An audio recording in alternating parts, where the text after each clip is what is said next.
How do, guys? Welcome back to Edgar TV, where today I'm going to be discussing a topic very prominent in the world of darts right now, a sour topic, which is match fixing in relation to the sport.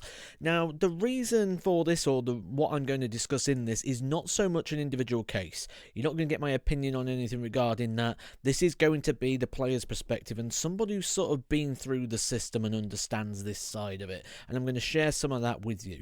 Now, the reason I'm doing this is because I was watching Online Darts with Phil Bars, who has said I can share this clip with you regarding an interview he did with Matt Porter. Matt Porter, the chief executive of the PDC, if you're unfamiliar with that, gave an interview where he talked about match fixing, and he said some really interesting things that got me thinking in regards to what I can share with you guys on the topic. Here's the clip. To see. Also, there's a couple of sour bits in the sport. Now, I appreciate these don't involve the PDC, but the knock-on effect does. Are you concerned that these cases that are coming up are tarnishing the sport? And like I say, it's not in the PDC, but one now involves a PDC player is the issue. Yeah, it's difficult because clearly our integrity and our reputation are of paramount importance to us progressing this sport, and taking this sport forward is good for everybody. Whether it's we're the market leaders in this sport, and there are other people who will benefit from that. So those other people need to do things the right way and make sure that they are upholding the right principles. Now, I will say that the integrity issues that are currently affecting the sport, I don't believe are the fault of the organisers of that tournament. I think they are going through the right processes, they've got the right governance, they've got the right education in place for the players, etc. I think that's, you know, and I'm not going to prejudge any situation whether someone's innocent or guilty. But if somebody was to be found guilty, I think that's on them, not on the organisers of that tournament. But it is a lesson to us all not to be complacent and to remember that integrity and reputation is our number one asset.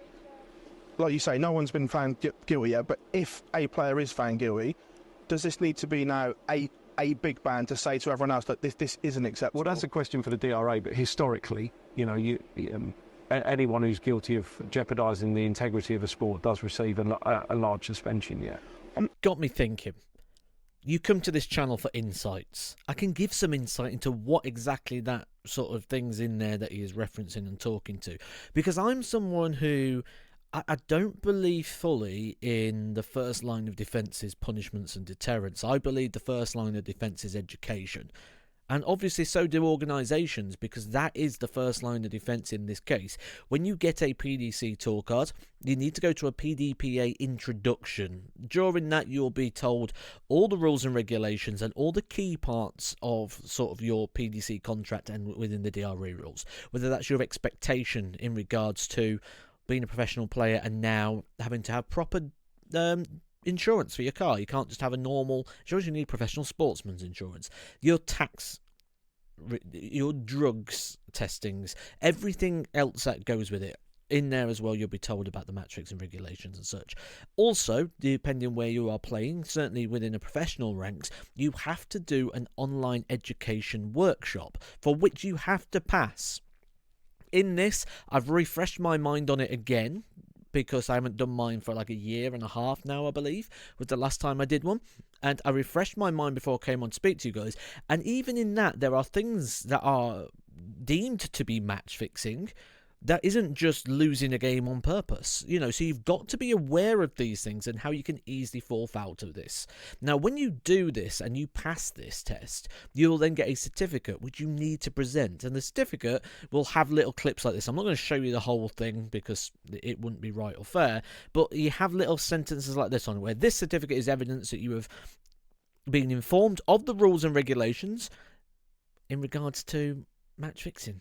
Now, that's pretty damning evidence, isn't it? It's something quite hard. I didn't understand is no longer an option, because you've had to have sat the online course, you've passed the online course, you've got a certificate to say you've passed it, so the education is there in place alongside that. Now, Not only that, I clipped this bit off as well. You can log back into the platform at any time you do so, should you wish to go through the training again. So at any point you can go back on if you feel you forgot something, or maybe if something happens and you're a little bit unsure, like, oh, I'm not sure if this is foul to that.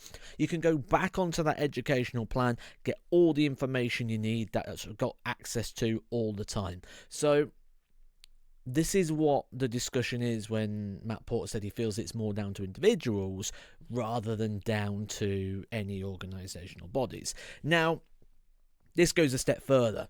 When you go into the venues, let's say you went to the MK Arena for a Pro Tour, the venue would be full of banners or signs like this, which remind you at all times the sort of betting industry and just little reminders there, like, don't bet on darts or ask anyone to bet for you. Fixing any part of a match is a criminal offence.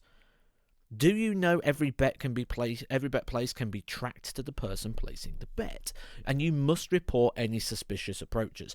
These are available in poster form and they're in banners, and they are dotted around every single venue, which is sort of in a professional environment where gambling is present on any of the games.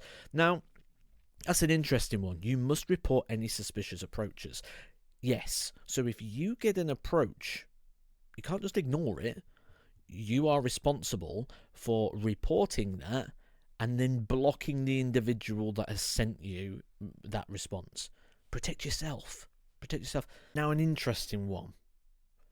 Criminal activity. That is what this can go down to. But most of the time the police are involved in these sort of cases. It's not just you've done that. A lot of the time the police are involved, which means once they recover your mobile phone, which they do in these cases, they take the phone, and from there they can extract information.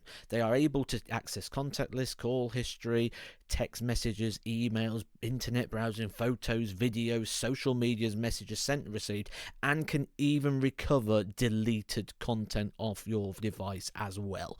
Now, when I listen to the talk regarding what the police can actually access off of your mobile device, it was absolutely incredible in regards to that. I mean, you've only got to Google it to see just what can be recovered from it. So there's no getting around that. Now, there's obviously a lot of people that assume the worst in situations at times. Now, from somebody who has worked in this industry and played darts and now working on the media punditry side, and I did speak to a spokesman as well from the odds I'll just call them the bookies, shall I do it, from the bookies, who told me about the multi-million-pound operation that goes on behind the scenes, and that cases can be tracked and they are highlighted and flagged very quickly. When we're talking about these cases, some of them we're talking little tiny amounts where you wouldn't think it was even possible to flag something up from the small amounts of which we're talking. But there is millions of pounds worth that goes into keeping the game clean and the integrity of that. So one thing I will say is I think everyone that's been involved has been caught, and I think anyone who is involved will be caught.